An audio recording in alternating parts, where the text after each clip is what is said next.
Have you ever heard people talking about Bitcoin and wondered what it actually is? Is it real money? Is it safe? And why do some people say it could change the future of finance? Let's break it down in the simplest way possible. Bitcoin is a type of digital money, but unlike the dollars in your bank account, Bitcoin is not controlled by any government or central bank.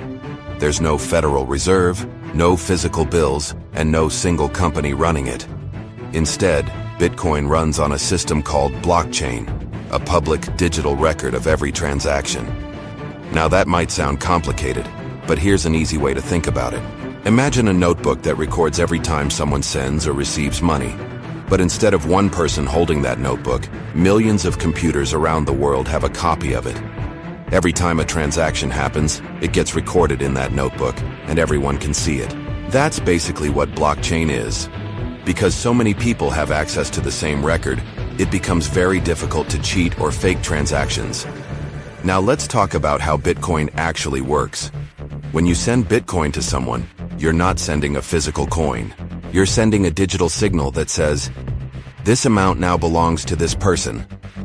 That transaction is then verified by a network of computers. These computers are often called miners.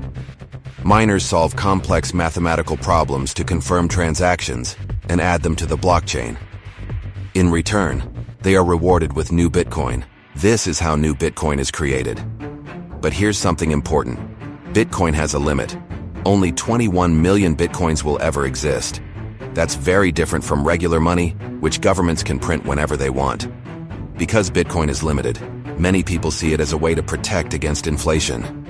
Now you might be wondering, how do people actually use Bitcoin? There are a few common ways. Some people use it to send money across borders. It can be faster and sometimes cheaper than traditional bank transfers. Others use it as an investment, buying Bitcoin and hoping its value increases over time. And some people see it as a long-term store of value, similar to gold. But Bitcoin is not without risks. One of the biggest issues is price volatility. The value of Bitcoin can go up or down very quickly. It's not unusual for it to drop or rise by thousands of dollars in a short period of time. That makes it exciting for investors, but also risky. Another concern is security. While the Bitcoin network itself is very secure, individuals can still lose money if they're not careful. If you lose access to your digital wallet or fall for a scam, there's usually no way to recover your funds. There's no customer service number to call. That's why understanding how to store and protect your Bitcoin is very important. Let's also talk about something called a wallet. A Bitcoin wallet is where you store your Bitcoin. It doesn't hold physical coins. Instead, it stores the keys that give you access to your Bitcoin. Think of it like a password. If you lose it, you lose access to your money.